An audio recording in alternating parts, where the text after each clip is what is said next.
Thanks for joining us on episode 1636 of the Inspired Stewardship Podcast. Hey, I'm Scott Ferguson. I challenge you to invest in yourself, invest in others, develop your influence, and impact the world by using your time, your talent, and your treasures to live out your calling.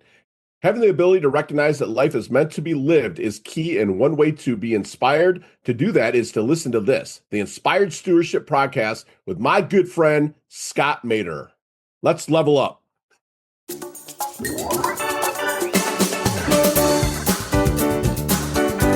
And when you're out there, you're like, oh my gosh, I'm scared. I get scared, but I just lean into it. Faith and fear, which one are we going to do? I mean, that's one thing I ask my coaching clients. What do faith and fear have in common? They say, I might get a smart aleck remark, like they both start with the letter F. Well, you're right, but they're also a belief in something that hasn't happened yet. Where are you going to put that, in faith or fear? Let's go faith, let's trust our belief systems and get after it. Welcome and thank you for joining us on the Inspired Stewardship Podcast. If you truly desire to become the person who God wants you to be, then you must learn to use your time, your talent, and your treasures for your true calling. In the Inspired Stewardship Podcast, you will learn to invest in yourself, invest in others, and develop your influence so that you can impact the world.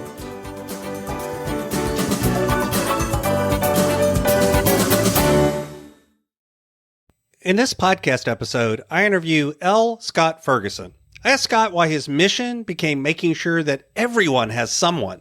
I also asked Scott about his podcast, Time to Shine, and his book, The Harmonic Hustle. Scott also shares with you why it's so important to recognize business as a true mission field.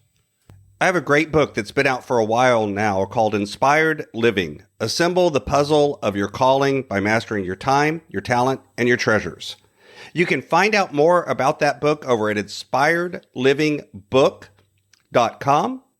It'll take you to a page where there's information and you can sign up to get some mailings about it as well as purchase a copy there. I'd love to see you get a copy and share with me how it impacted your world. L. Scott Ferguson is the host of Time to Shine Today podcast. His mission is to not have anyone feel like they have no one.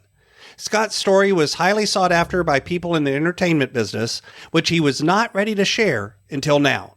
At Time to Shine Today, Scott shares knowledge nuggets to help individuals and teams to level up, both in business and personal. Scott is a veteran of the United States Navy with multiple deployments in Iraq, Afghanistan, Somalia, and others. He's an active podcaster and real estate junkie investor. Scott loves to give, to live intentional, and loves the beach, fitness, yoga, and volunteering. Welcome to the show, Scott. Hey, Scott, how are you? I know it's Scott and Scott. So it's going to be really hard to remember the names today. You know, it's like great to be here, brother. Thank you so much for having me on. Absolutely. I look forward to it. I've been on your show, Time to Shine. It was a great time. And I definitely wanted to get you over here and share you with my audience as well, because you got a tremendous message. And I definitely want to make sure we get a chance to share some of that today. Thank you, brother. So blessed and highly favored, man. So this is awesome. Yeah, you've lived quite a crazy life in a lot of ways. I know enough about your story to know some of your story, but I won't claim to know all of it. But take us back in time a little bit. You know, you're so focused now on putting out the message, inspiring others, doing all of that. But I always think of where we end up is never how we got there.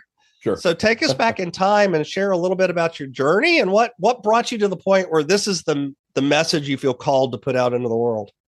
Yeah, Scott, again, thank you so much for having me on. And, I was born in 1972. It's kind of towards the end of the Vietnam War. And a American GI went to the Philippines and got a woman pregnant. And then he went off to Vietnam. And she gave birth to me. And at that time, bastard male children were literally taken from the mother and taken to Spain because Spain controls the Philippine Islands. And they were afraid, I'm 6'1", 240. I'm pretty well put together. They didn't want even an average American man kind of physically there because Filipino men are generally smaller and they were going to get scared of that. So they literally shipped us off. Not many people know what happened to those kids, right? So it was, it's interesting. I got an adoption process started by an Air Force couple that were in Pampanga Bay. And they started the adoption process. And then the woman who was going to adopt me, her father gets sick. So they got me a temporary passport, which I still have that thing, my little baby picture, and brought me back to California. Her father dies. She goes schizophrenic. They couldn't raise me. They already had 2 children, and I was just kind of added to the family. And they couldn't raise me, so they dropped me at an orphanage in California. And I don't remember too much of that at all because I was so young. But I had a family here in also in the United States, who I call my father and my mother. They were looking for a child because they could not have children. And an adoption person, a friend of theirs that ran like an adoption, I don't know if they even called them back then, agencies or whatnot, but they would find children. And so they got me from the orphanage in California, brought me to Michigan, where I was raised. My mother and father divorced 2.5 years after they adopted me. And they're both alcoholics. My mother has passed on. I still love her. I mean, I love her anyways, but she was an alcoholic. My father was an alcoholic, a Vietnam veteran, also bad alcoholic, and they couldn't raise me. So I kind of bounced around from family to family. Excelled at sports. I was pretty good at sports, offered scholarships, but they didn't like my 1.8 grade point average. So from there, my dad is like, fancy that. Right. And, my dad had gotten clean in 1984. So I was 12 and I went back to live with him when I was 13. But he said, listen, man, like if you're going to live here, you're going to pay. You're not just going to live here for free. I said, okay, awesome. So I went in the Navy. I don't talk too much about what I did in the Navy, but I was in Desert Storm in Somalia and Afghanistan. And I built a family there, like guys that I'm so close with to this day. Of course, the Facebook phenomenon in 2006 was like, oh, everybody get back together. So now we have awesome reunions and stuff like that. But I always kept in touch with a core few, which has now grown into a lot because of families, extended families. Some of us are grandpas, all that kind of stuff. But that was my family. But when I got out of the military, I didn't really know what to do too much because I was kind of like leaving a family. And, I was a personal trainer. I got a personal trainer certification while I was in the service. I came back, started training people. And, I'd stay up late at night and watch these infomercials that said, no money down real estate, right? And I was training some real estate investors and they were saying, that's illegal in Michigan anyways, but I'll show you how to if you find the property. So I ended up bird dogging for them or, going out finding properties and got a real estate license as well. And I really excelled. I mean, just crazy took off with it, had 2 commas in my bank account, had no problems, no worries whatsoever. And in 2009, because I didn't listen to my, investors and my mentors, market crashed. I lost everything because I paid off everybody and filed bankruptcy, paid off everybody, lived on really nothing. And my little brother committed suicide during that time as well. So I was in a dark place, was going to, my version of surf and turf was Vienna sausages and tuna fish, and stuff. So I was like living, I wasn't so much brain dead, if you will, where I was like, oh my gosh, woe is me, because I knew how to survive through stuff, but I just was really lost. And a guy at the library handed me a book called The Traveler's Gift, and who's written by Andy Andrews, Christian comedian, but he's also awesome. He's my 500th episode. Yeah, I was on the phone with him today, actually, and we're like, he's writing the forward to my book, Harmonic Hustle, blah, blah, blah. And he is his book. I mean, I keep his message on my desk if anyone's watching of the 7 decisions, and so I implemented those, took action, stayed happy, grateful, whatnot. And, I was like, my mom's like, I think there's people out there that need you. They need your story. They need to hear kind of things. And you're a great listener. And you've already worked with people at their biggest investment they've made to that point in their life with real estate. So you know how to talk to the people. And so I did. So I slowly in 2010, 11, started building a coaching business and then online sales stores and stuff like that. And my late mother was my first subscriber and stuff like that. So I built an email list to almost 180,000 email subscribers. I'm blessed if you're any of you are listening out there, blessed for everybody. And just started really leaning into the coaching world, knowing that I'm not a consultant, I'm a coach. I believe that everybody knows what they want. They just don't know how to talk themselves into it. And everybody has a gap to bridge. And so my superpower, Scott, is curiosity. And I just ask the questions, and that challenge that they have inside that heart, they actually come up with the answer. I hold them accountable. So that it's just a beautiful life that I get to live, serving people. Still involved in real estate. Have a fantastic fiance, Susan. Awesome goddaughter, Kelsey. My father and I are still super tight. So I mean, life is good. It's been a journey. I wouldn't look back and be like, oh, I want to change this and this. It'd be cool if it was different. But man, God is good, dude. And that's another thing. My faith, when I was younger, it was shoved down my throat with Southern Baptist, God, fire and brimstone. And when I went to the military, I was like, I don't have to go to church anymore. But a couple things happened where, yeah, you got close to God again, right? So then my faith and my walk with God has been strong since even the military. Attend an awesome church here, Christ Fellowship in Palm Beach, and just living a life of, I believe success is living a life of options and not obligations. And I like to think that I get to do that by pouring into people. So that's my story in a nutshell. That's 40 or 53 years. So going back. I've got a few years on you, but not that many. And it's funny that the older you get, the more years you could have in between you, and it's not that many. Right, absolutely. Susan's 7 years older than me, right? She's 60, and I'm 53, and it's like, man, if we were younger, this would be pretty odd. Like you could have been my babysitter. My wife is 6 years. My wife is 6 years younger than me, and she likes to remind me that, like, when I was graduating from college, she was graduating from middle school. And I'm like, it sounds creepy when you put it like that.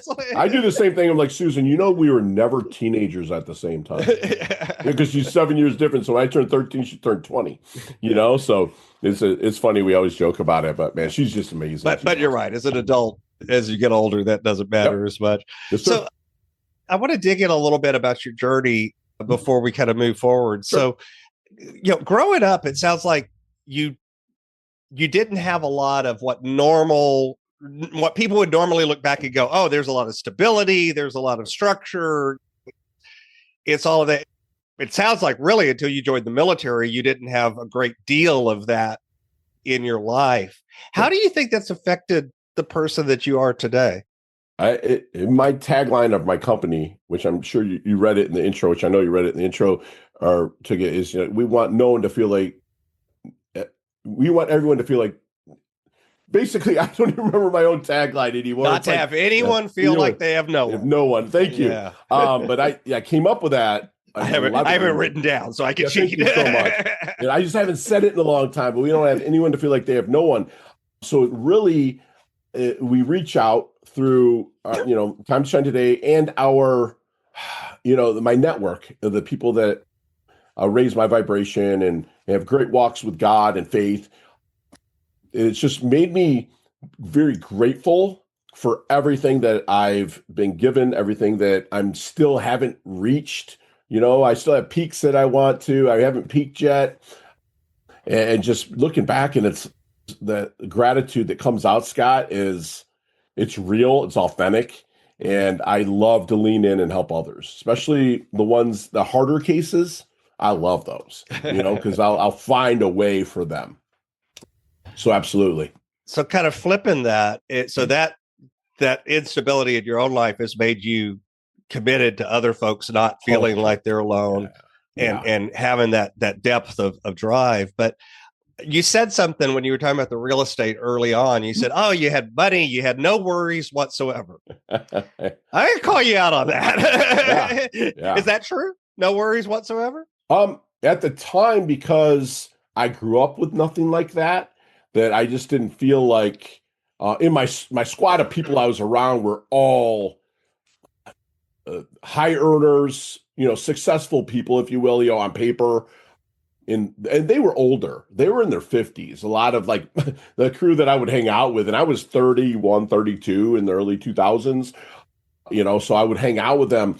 But then I would go like an arrogant jerk and rub it in everybody's faces where I was. I'm a millionaire, dude. You're not. I can't believe you don't want to put the time in to do the work and do this, So yeah, I mean, that's, that was I didn't have any worries on the surface. I was probably like a duck on a pond where, looks calm on top, and underneath they're paddling away. I just didn't know it. I wasn't cognizant. I was unconsciously competent.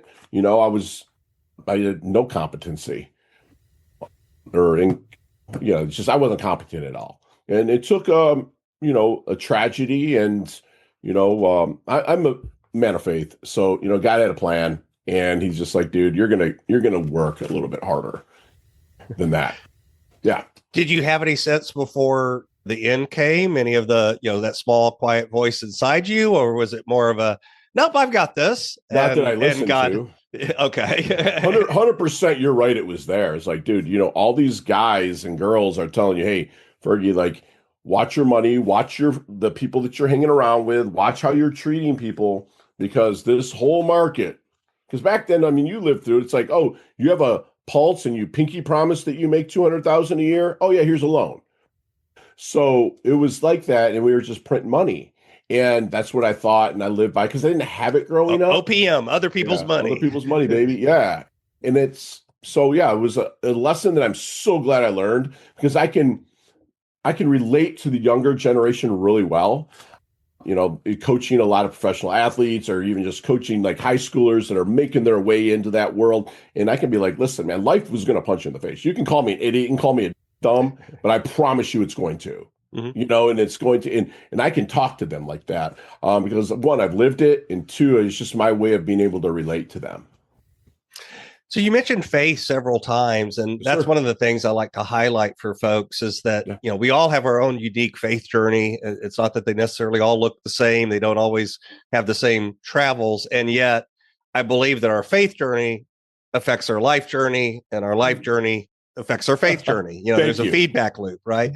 Yeah. So how is that feedback loop operated for you? It's so funny you said it, because that's what I'm speaking on this weekend in Texas. It's about, everybody attaches that faith to God, right? To their religious faith, if you will. Mm-hmm. But they don't have any faith in the other pillars of their life, like their personal growth, their family, their community, their work, their money, their living environment. They don't have that faith that's there in that.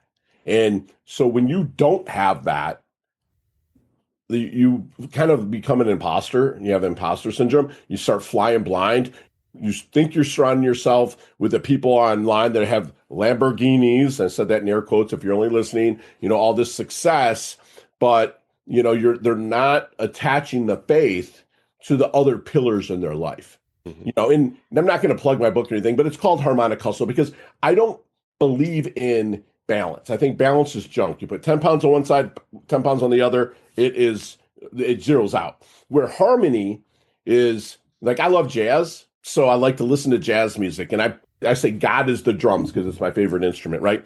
The personal growth is the horns, the piano's the family, the community might be the guitar, and on through the pillars. If one of them's out of tune, it's going to sound like junk. But we don't have to balance. You have to have balance within harmony. So you go in, you tune that up, and then you just keep bringing it up. And next thing you know, what's next? Something else is going to go out of tune. Now I look at it like, please, something go out of tune. So because that way I can help myself and others, work through it as well, as that I'm blessed to coach. Yeah.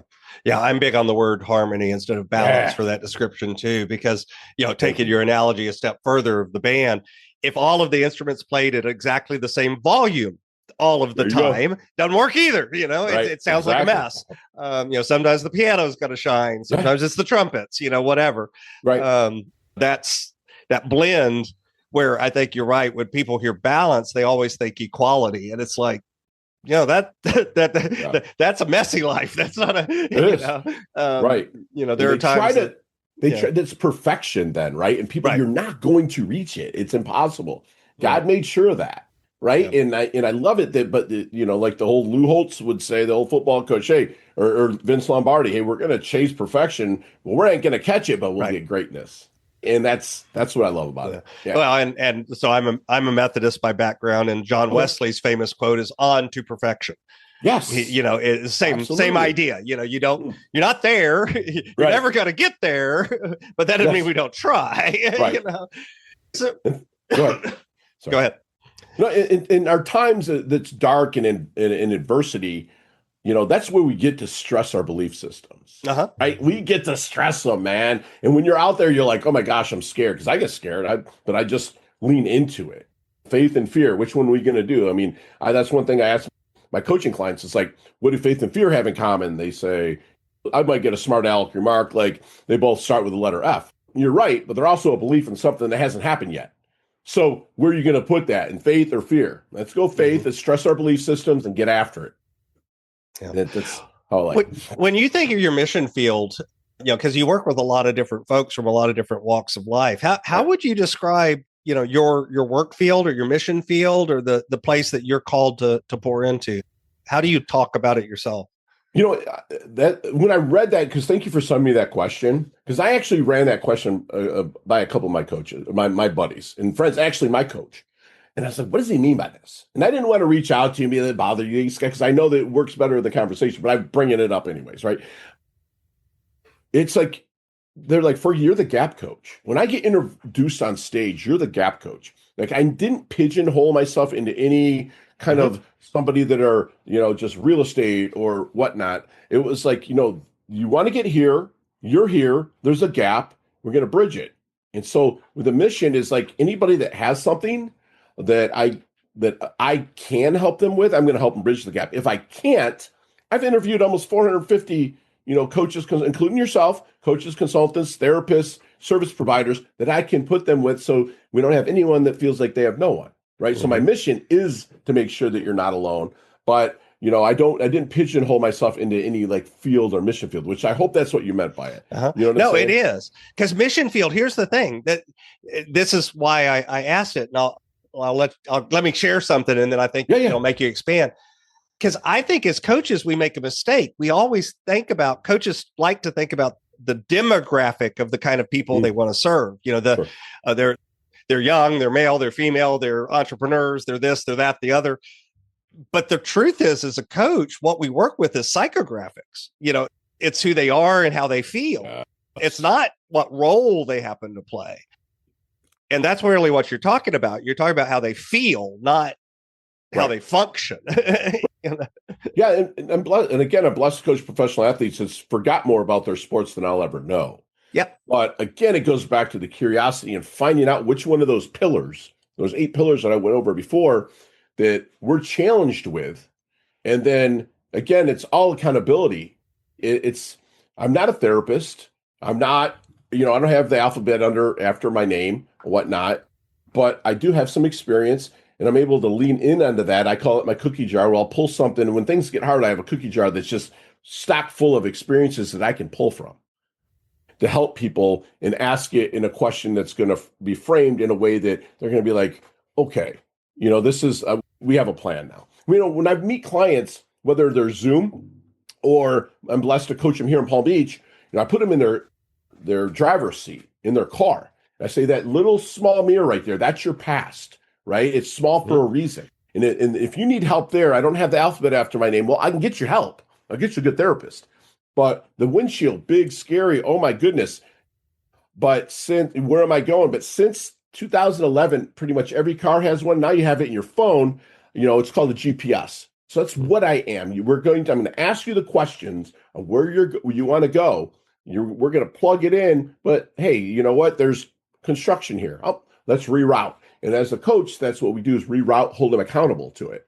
Right. So I'm not, I can't consult anybody, maybe a little bit in my real estate clients because I've had my version of success in it, but anything else I can't. But what I love about it is that I can coach anybody because I was told by other coaches, you need to niche up. And I was like, okay, I'll try that. But no, it just didn't work. I wanted to help more people. If you had something I could have a discussion, let's do that. So I have, again, anybody from, professional athletes to a client that's been on the cover of People magazine 6 times to a short timer at Palm Beach Sheriff's Jail. And I do my pro bono work there where they have 30 days or less, nonviolent crimes. I go there on Sunday after Christ Fellowship and I have discussions with them, help them set a vision for when they get released. Right.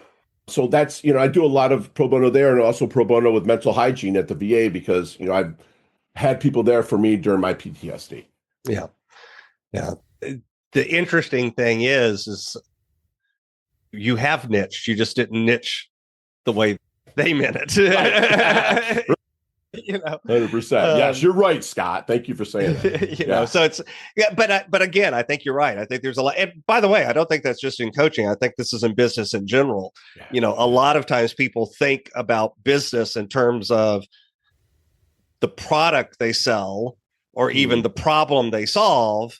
Well, problem's better than product, you know, even if you are selling a product. Truth. But with problem, even it's like, yeah, but because there it's, is it the real problem or the perceived problem? Right, you right. know, because Yes. what we really have to sell is the perceived problem, not the problem. Right. You know, 100%. It doesn't matter whether you need a phone or not. Do you think you need a phone? Right. Exactly. True. That's true. That is so true. Yeah. Yep. That's great. I mean, that's what business is, you know, solving. And it's why there's both great business people that are solving true, real problems in real good ways, even if they're selling something different as a perceived problem. And then there are people that use that for bait and switch and, you know, trick people and manipulate people. So it's the same psychology. It's the same technique. It's just different intents behind it. Exactly. Yep. So when you think about what you do on Time to Shine today, which is the podcast, what made you start that? What was the heart behind it? I started it to talk to people like you. It was a selfish endeavor. Like I started December 19th, 2019. And I started it and I was like meeting awesome people through LinkedIn. Listen, man, I'm starting a podcast. I probably stink at it, but would you come on? You know, and I asked some questions. They're like, man, so I started getting referrals from their people being like, yeah, to go on this kid's podcast because he's blah, blah, you know, I'm fired up with it, which you were there with me and you matched my energy and we had a great show, right? And I should have been matching yours, but sorry, because I just say in 2020, and to come on my show, which you graciously did, you know, you donate to the Suicide Prevention Lifeline, right? And in 2020, I don't know if you heard about this thing called coronavirus, but that came and it kind of I haven't heard of it. Right? What was that? And people were searching for things. I don't talk politics on my show. If you want to go faith, that's fine. I'll respect your faith, right? But I'm not going to get the whole show buried on faith. I want to see their human side as well. And so the Suicide Prevention Lifeline said, who are you? And I'm like, I'm just a little podcaster. They said, well, you've raised $11,000. I'm like, who donated that through there? I mean, I know I donated a little bit every week, but I had a couple who they wouldn't tell me. I was like, that's fine. But then they took and put my show on blast, like put it all over the place, which I see you are top 5% in the world. And, you know, in what we're doing, I mean, I'm top 2%. And it's like, what we're doing is because we're leaning in and we're serving people with a great message and bringing people on, it just makes me feel good. But I'm also getting a lot of pushback now from my squad, like Fergie, when you start doing your monologues again, right? Your knowledge nuggets. And so now, you know, I've been recording those. They'll roll out on Fridays, like 2 to 3 minutes about a coaching knowledge nugget that I think I dropped one at the front of our show. So it's been an awesome growing phase. I'm sponsored, I'm blessed. And I never didn't do it for that. I did it again to pick the mind of people like you to level up my coaching. Right. And God was awesome, man. He's like, here you go.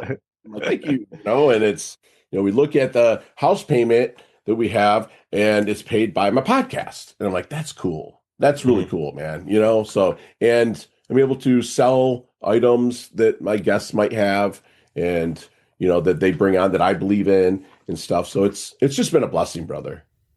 And what's the biggest takeaway you've had, not from a guest? So this isn't somebody shared with you, but just from the act of doing the podcast. You said the word. It's doing. It's like I'm a guy that would think things through to the point almost of analysis paralysis. And, you know, I think I ask everybody, you know what, leave a knowledge nugget at the end that we can take with us, internalize, and take action on. And one of my good friends, well, she's become a good friend through the podcast, Berta Medina. And, you know, she's like, do it scared. And it's like, take action. And since she said that like 5 years ago, I've been a lot less time thinking about stuff and more time doing it and figuring it out along the way. as long as I know it's not a time suck, that's going to be like, oh my gosh, I got to put all this in to design it. But if someone's like, hey man, you know what? The Broward County Joe would like to see you on one Sunday a month to kind of come do what you're doing in Palm Beach County. I'm doing it. I'm taking action on it, where before I guess lean into the faith more than fear. So that's what I've really did, because everything that I've told you is a regurgitation of what I've learned along the way. I'm not original at all. You said something around crush your excuses, setbacks like surgery or job loss, something. You said something about setbacks, job loss, security, and everything was temporary. I think you said life is life is a film strip, not a photograph. Yes, no matter where you are. Yeah, no matter where you are. I pick up stuff like that, man. Yep. And I'm able to pass it forward, because, like a lot of people are like, hey man, you're like Ed Milet or Tony Robbins on stage, which to me is a compliment. It's cool, right? But Tony Robbins regurgitated Jim Rohn, regurgitated Wallace or Earl Nightingale. Earl Nightingale regurgitated Wallace Wattles all the way back to Aristotle. So nothing's really original. There's really nothing new under the sun. There's maybe just a rephrasing of it. Yes, not and really how you new. can present it and help people elevate and level up their life. Well, and that's the other thing. Even if we're using the same words and the same language, because there's a lot of things you said in this podcast, and I kind of grin to myself, because it's like, that's exact, windshield versus rear view mirror. I mean, I've said that to a client, in that exact language. But that's the thing. Even using the same things in the same places in the same time, it's sometimes when you come on and you say it, even though they maybe have heard me say it, this is the time that it clicks. This is the time that it resonates. There's just something about Scott and his story, and his background or his past or his intonation, whatever it is, there's something that makes it be. That's the time that the Holy Spirit goes inside him and goes, dude, did you hear it this time? Because I've been saying it to you for a while. Isn't it? Yes. Thank you. Isn't it funny that you probably have a friend or something you've told something to, right? That you're really trying to level them up. You're not being judgmental. You're really trying to help them. And yet, if I was to say it, or vice versa, they'd be like, oh man, I'm going to go do that. And what I like, and I actually talk about this on stage too, man. It's like, if you were to come over, Scott, to my house and brought your wife, and I hadn't met her, you're knocking on the door. Hey, who is it? It's Scott Mater. I'm like, oh, I hop up, open the door, like, hey, nice to meet you. Like a cup of coffee, anything to drink, whatever. Now, Scott, if you and I are buds and we go back, let's say we served together, we did business together, you come over by yourself, knock on the door. Who is it? It's Mater. Come on in. Door's open. You walk in and be like, hey, you got a cup of coffee? You know where the coffee maker is. I trust you enough. I don't respect you enough to get off my butt and do it. So like people that you say stuff to, I do it. Like I'll say stuff to my Susan, right? That I know is going to help her. But she's like, okay, yeah, honey. But one of my friends that's a coach, he or she might say something. She's like, oh my gosh, I'm going to take action. I'm like, babe, I've been saying this for like years. Right? So she trusts me so much, but she might not respect me enough to take action on it. So again, coming from another party, like I fired myself from clients because they might have known me in the past. And they're not like, listen, I'll bring in somebody that I know is a good fit and send them. And then they're basically saying the same thing. And so it's a trust and respect. No prophet is welcome in his own hometown, right? Right. It's true, dude. It's oh hard my to gosh. It's hard to coach so somebody that's changed your diapers or had to run you the extra roll because you ran out while you were doing your business. Or they saw you crying during a movie, because I'm a crier. Like I'll cry. They're thinking, oh man, you're this hard dude. You did tours, you did this. I'm like, man, I cry. I watched the movie Miracle and I will bawl. The hockey team. Holy, like I've seen it like 30 times, Scott. And they're like, doesn't matter. That's actually a good thing, not a bad thing. So right. The other thought that crossed my mind while you were just talking there about hearing it from other people, and I'm just curious your take on this. And you talked about your superpower is curiosity. I love that. And you've talked about asking questions. How often do you think, or how important do you think it is for us to ask ourselves or have coaches or others in our lives that come in and ask those questions that really kind of stop and make us reevaluate that? You know, what do you see as the power of good questions? Oh my gosh. You and I are like brothers from another mother, man. We just say things a little bit differently, right? Questions are everything. Like a lot of the coaches, which I don't disagree with, they'll be like, let's do affirmations. Like, I'm good, I'm great, I'm terrific, I'm this, I'm that, and everything. That's fine. Because I believe if you say I am, everything after the word am does kind of chase you if you believe what you're saying. But we as humans, God blessed us to be problem solvers. So if you can ask yourself a question, how is it that I wake up every day feeling so good, great, and terrific? Not only is your conscious mind catching on, but your subconscious mind starts processing that because we are born problem solvers, right? So if you're, and that's science, I know it gets into the reticular activating system, blah, blah, blah. But God gave us a mind to process. God made us the only animal on this earth that will not live to our potential. And some people will say, well, what about a fat dog? I'm like, I'm sorry, you're probably not in good shape either, right? So they follow, right? Hey, hold on. That was a little personal there. No. I don't mean that. I'm sorry if I offended anybody. But like a tree, the root system can only go so far. Right, no, if the root system keep going, that tree's going up.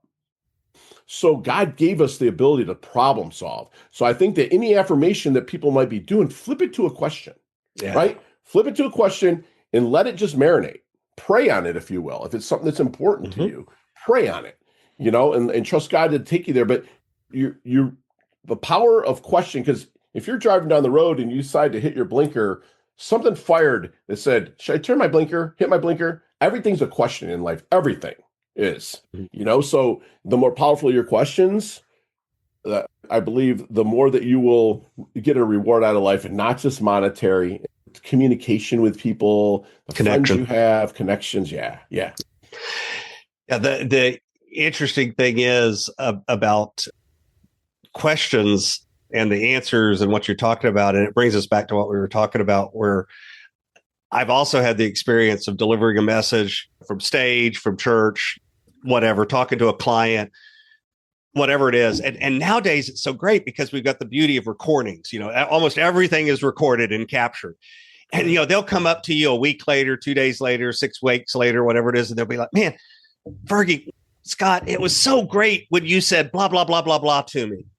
Right. And you're going, I did. I don't think I said that. And nowadays we actually go back and listen to the recording and be like, I never said that. Right. But that's what they heard. You know, how often have you had that one happen to you too? Where it's like, I've had people, I had the exact same thing with somebody that said something about what it was about waking up early, which I'm an early riser, but I don't ever really talk about waking up early on stage. And like, I start waking up, like you said. Now I do cold plunge every single day, like for 2 minutes, just to, you know, wake up my system. But they didn't get that. You know, they got the waking up early, which I didn't. I don't really even say that I wake up early, because I do let my body kind of do what it wants unless I'm on a schedule. I just learned that I operate better that way. But yes, absolutely, Scott. It's happened like more times than I would probably remember. I'd be like, oh, and honestly, I kind of go through. I'm like, oh man, that's great that it helped. Exactly. You know, that's awesome. And then what I do also is I bank it. I'm like, how can I use that in the future? Right? I would steal that, because honestly, the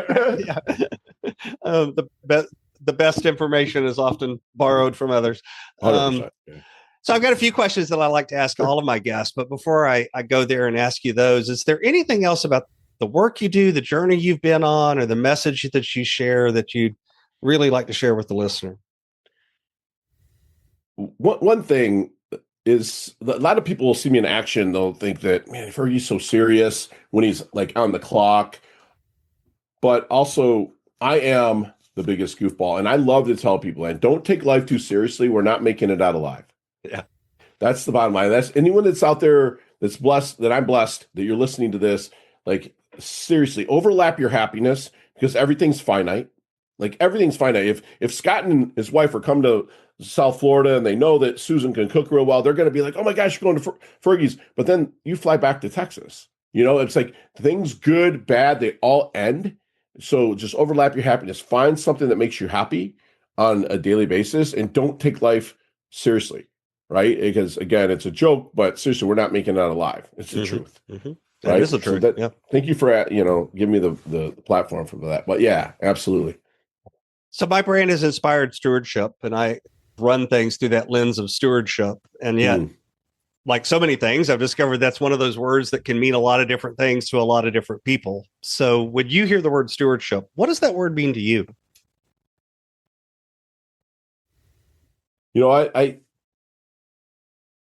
I had to like look up the definition of stewardship, to be honest with you, when I got it. Yet, like, stewardship is to me, doing what I love in the presence of people that love what I do. In a sense, meaning like I love coaching. I look forward to every single one of my coaching conversations. Yet the people that I'm coaching or other people might look at me and go, he loves doing that. So I mean, that's the way that I feel that I steward. I was given a gift again of the curiosity from my Lord and Savior that I can lean in and help people lean into their ultimate human, potential or whatever they're looking for. But they see that I love doing it. Does that make sense? Yeah, I absolutely. might not have hit it, but like that's like and again, thank you for providing me some stuff because I don't with my interviewees really. And I go way off script. But I looked at that and, those couple things, they made me really think, so like this is great. But yeah, that's why do what you love in the service of people that love what you do. Yeah. Well, that's the truth is there's no wrong answer to that question, by the way. So, I'm asking a question that doesn't have a wrong answer. So you're perfect. So this is my favorite question that I like to ask everybody. Yeah. Imagine for a minute that I invented this magic machine. Mm-hmm. With this machine, I could take you from where you are today and transport you into the future 150, maybe 250 years. Through the power of this machine, though, you were able to look back and see your entire life, see all of the ripples, all of the connections, all of the impacts you've left. What impact do you hope you've had in the world? The impact that I hope that I had, Scott, is that you're going to have to survive things, but use the lessons to thrive. I want people to say that Fergie was the most useful human being on earth, meaning that is people ask me my why is to be useful.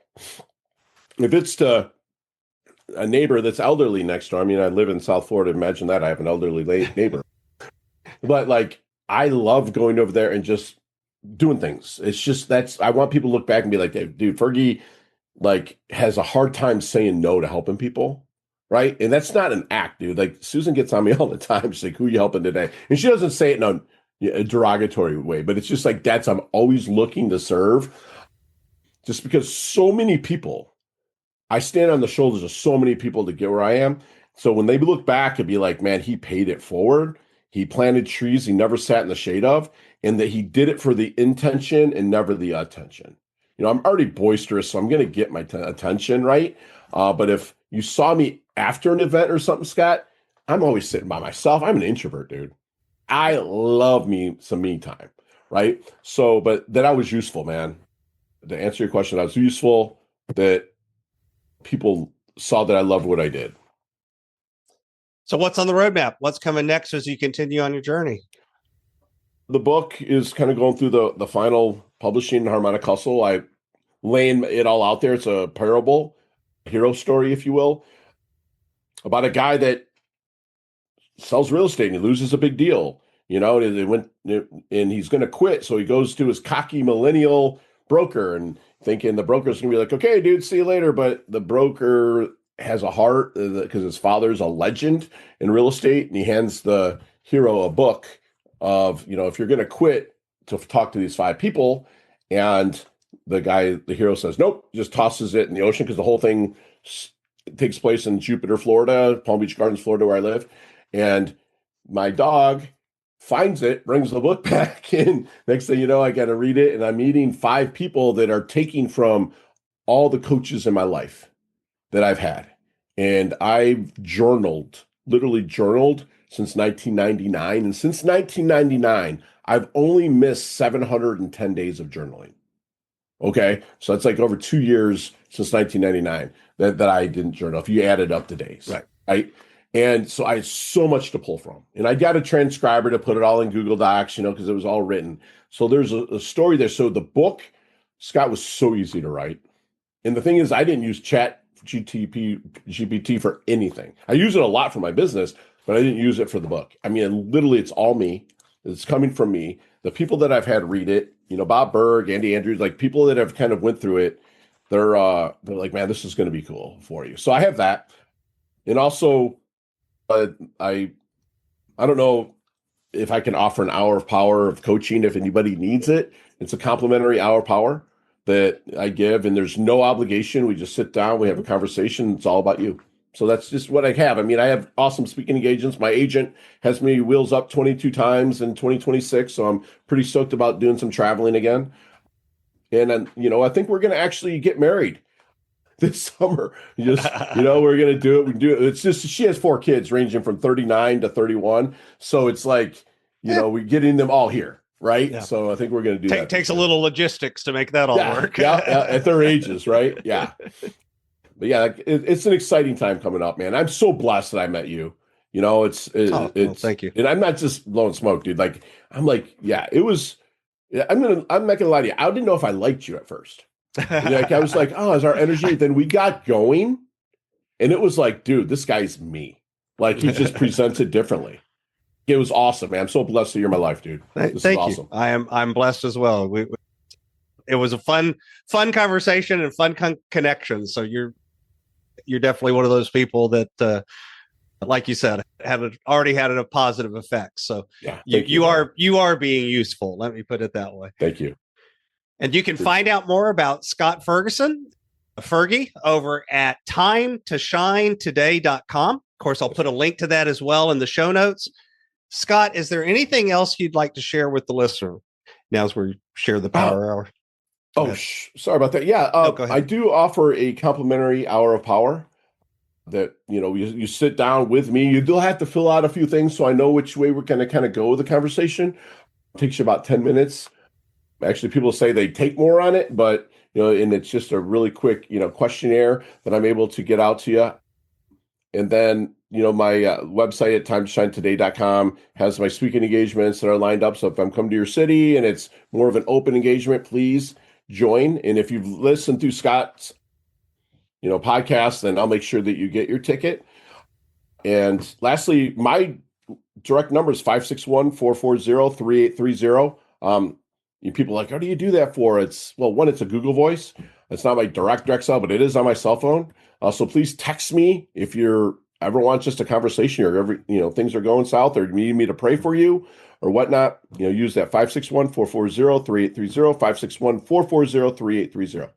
And by the way, let's get Scott to come to Palm Beach because I'm going to toot my horn here. I have the #1 weekend talk show in Palm Beach County, and I need him to come in the studio. So I'd love to have him in here. I will make it to Florida and Dallas are both on my list for different reasons. I've got an invite from both of those to be on a local show. So I'm going to make a trip to Dallas here in a few months, and I'll definitely put Florida on the list as well. Love it, man. Thanks so much. And it's so for the power hours, the best way for them to reach you for that, also just to text you direct or is there another place? Just text me. Perfect. Get there. My email's long. It's SF is my initial, Scott Ferguson at timetoshinetoday.com. But if you, again, text me 561-440-3830, I'll be happy to set that up with you. And I'll put all of that over the show notes as well. In case anyone was driving and not able to jot it down, you can find it over there. Awesome. Thanks so much. Thanks, Scott.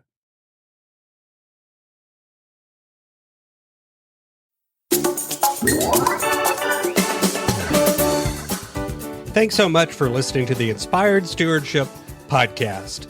As a subscriber and listener, we challenge you to not just sit back and passively listen, but act on what you've heard and find a way to live your calling.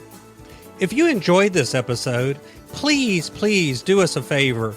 Go over to inspiredstewardship.com/iTunes rate, all one word, iTunes rate. It'll take you through how to leave a rating and review and how to make sure you're subscribed to the podcast so that you can get every episode as it comes out in your feed. Until next time, invest your time, your talent, and your treasures. Develop your influence and impact the world.